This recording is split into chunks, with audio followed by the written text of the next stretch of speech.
Hello बच्चों, स्वागत है आपका आशीष सॉल्यूशन पर। और जैसा कि आप सभी को पता है, आज हमारी 4 नवंबर को किसकी भौतिकी की परीक्षा थी और आज फिजिक्स का अर्धवार्षिक परीक्षा थी। तो जैसा कि आप सभी को पता है, आपका भौतिकी का पेपर बहुत ही अच्छा गया होगा। तो इसकी मैं आपको आंसर की बता रहा हूँ, आप अपने नंबर जांच सकते हैं कि आपके नंबर कितने आए। तो चलिए शुरू करते हैं। देखिए बच्चों, आपका पहला क्वेश्चन आता है, सही विकल्प का चयन कीजिए। तो ये सही विकल्प थे ना, वो बहुत ही सरल थे, जरूर आपने पूरे सही कही होंगे। तो देखिए मैं बता देता हूँ, आप देख लेना कि आपने सही किए हैं या नहीं। लेकिन उससे पहले वीडियो को लाइक कर दो अभी, और चैनल को अभी सब्सक्राइब कर दो, ठीक है। तो चलिए शुरू करते हैं। अगर आपको कमेंट में कुछ भी पूछना है तो आप मुझसे पूछ सकते हैं, ठीक है। 1 जूल तुल्य होता है, तो 1 जूल बराबर 10 की घात 7 अर्घ होता है। असमान त्वरण पर होने वाले वेग समय ग्राफ को हम क्या कहते हैं? वक्रीय रेखा। रॉकेट नोदन के कार्य करने का सिद्धांत आधारित है संवेग संरक्षण पर। जो रॉकेट नोदन होता है वो संरक्षण पर आधारित, ठीक है। अप्रत्यास्थ संघट्ट में संरक्षित क्या रहता है? केवल गतिज ऊर्जा, रेखीय संवेग, वेग और त्वरण, केवल रेखीय संवेग। तो जो प्रत्यास्थ संघट्ट में तो दोनों रहते हैं, और जो अप्रत्यास्थ संघट्ट में केवल बहुत रेखिक संवेग रहता है, ठीक है। इस प्रकार से आपका ये उत्तर हो जाता है। जड़त्व आघूर्ण का ऐसा ही मात्रक होता है, तो इसका क्या हो जाएगा? ये किलोग्राम मीटर स्क्वायर, ठीक है।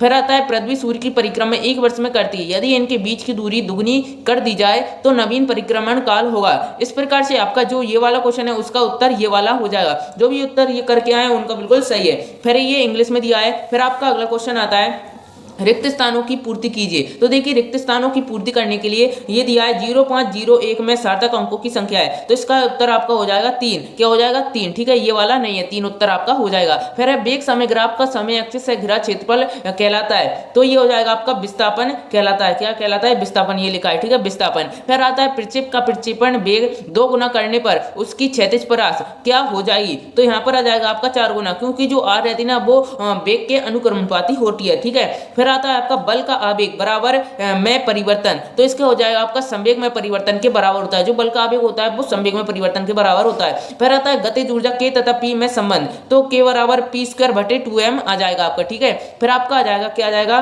के बराबर पी स्क्वायर बटे में 2m। इस प्रकार से आपका ये वाला क्वेश्चन हो जाएगा। फिर आता है, जब किसी निकाय पर लगने वाले बल आघूर्ण शून्य होता है तो खाली स्थान संरक्षित रहेगा, तो इसका क्या हो जाएगा? आपका कोणीय संवेग। कोणीय जो संवेग रहता है वो संरक्षित रहता है। फिर आपका अगला क्वेश्चन आता है, सही जोड़ियां बनाइए। तो देखिए, जो सही जोड़ियां थी वो भी बहुत सरल थी। अगर आपने थोड़ा 3 भी मिला दी तो आप 3 आराम से मिला देते। तो देखिए, प्रतिबल होता है ना, वो क्या होता है? बल बटे क्षेत्रफल। दूसरा है हुक का नियम। जो हुक का नियम होता है वो प्रतिबल के अनुक्रमपाती विकृति होती है, तो इस प्रकार से आपका ये हो जाएगा। फिर आता है बर्नौली की प्रमेय। तो जो बर्नौली की प्रमेय थी वो किस पर? ऊर्जा संरक्षण पर आधारित थी, ठीक है। स्टोक्स का नियम, स्टोक्स का नियम क्या हो जाएगा आपका? ये हो जाएगा, ठीक है।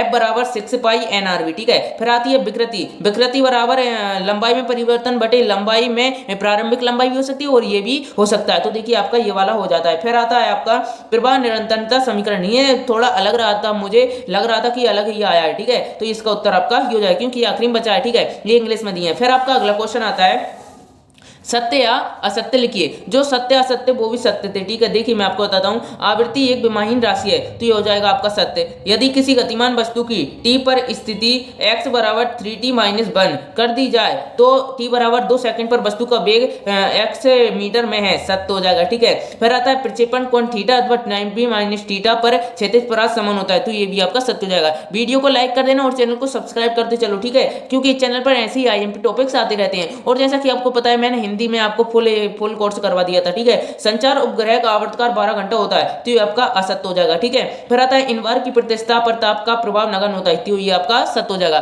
फिर आपका अगला क्वेश्चन आता है, ये आपको इंग्लिश में दिया है। फिर आपका अगला क्वेश्चन आता है, एक शब्द या एक वाक्य में उत्तर दीजिए। तो देखिए, एक शब्द या एक वाक्य में उत्तर। एक बीकर में भरे जल को अंगुली से बाहर निकालकर छोड़ने पर वह कुछ देर बाद क्यों रुक जाता है? तो ये हो जाएगा आपका श्यानता के कारण। ये लिखा है श्यानता के कारण। फिर आता है, किसी ठोस पदार्थ की प्रत्यास्थता पर ताप का क्या प्रभाव पड़ता है? तो ये हो जाएगा, ताप रहता है ना वो कम होता जाता है, ठीक है। फिर आता है, पृथ्वी तल से 10 मीटर ऊंचाई पर रखे 5 किलोग्राम द्रव्यमान के पत्थर की गुरुत्वीय स्थितिज ऊर्जा ज्ञात कीजिए। तो ऊर्जा आप किससे? गुरुत्वीय स्थितिज ऊर्जा mgh होता है, तो mgh में m का मान दिया है आपको 5 और h का मान दिया है 10 और g का मान दिया है 10, तो आप इनका गुणा करेंगे तो आपका क्या आएगा? 500 जूल। जो कार्य का मात्रक होता है वो क्या होता है? आपका जूल। तो इस प्रकार से आपका हो जाता है। फिर होता है, बल एफ वेक्टर बराबर ये दिया है आपको न्यूटन द्वारा विस्थापन है, और एस बराबर ये दिया है मीटर में किया गया कार्य ज्ञात कीजिए। तो आपको मीटर में किया गया कार्य ज्ञात करना है। तो आप अदिश गुणनफल तो आपने देखा ही होगा, F vector dot D vector. तो यहाँ पर डी हमको ये दिया है, एफ हमको ये दिया है, तो 4 यहाँ पर जे नहीं है, तो 4 गुणा 0 0 आ जाएगा, और प्लस और माइनस माइनस प्लस हो जाए, माइनस माइनस और ये गुण टू लग जाए, 5 चुको 20, तो 20 किया जाए 20 जूल, आपका इसका आंसर आ जाएगा। फिर आता है स्थैतिक गतिक तथा सीमांत घर्षण गुणांक को उनके घटते क्रम में लिखिए। तो पहले आ जाए सीमांत घर्षण गुणांक बड़ा है किससे, गतिक घर्षण से, फिर आ जाएगा स्थैतिक घर्षण से। ठीक है, इस प्रकार से जो आपकी ओटी होती है वो मैं आपको करवा देता हूं। फिर आपके जो प्रश्नोत्तर आते हैं वो भी बहुत सरल थे। अगर आपको इनका भी सॉल्यूशन चाहिए तो मैं आपको बिल्कुल पीडीएफ मटेरियल बेस्ड आपको उपलब्ध करवा सकता हूं। तो जल्दी से कमेंट लिख देना, और मिलते हैं अगली वीडियो में। तब तक के लिए जय हिंद, जय भारत, और वीडियो को लाइक और चैनल को सब्सक्राइब करना नहीं भूलना। ठीक है, तो मिलते हैं अगली वीडियो में। तब तक के लिए जय हिंद, जय भारत, बाय। अगले पेपर की तैयारी के लिए बेस्ट ऑफ लक।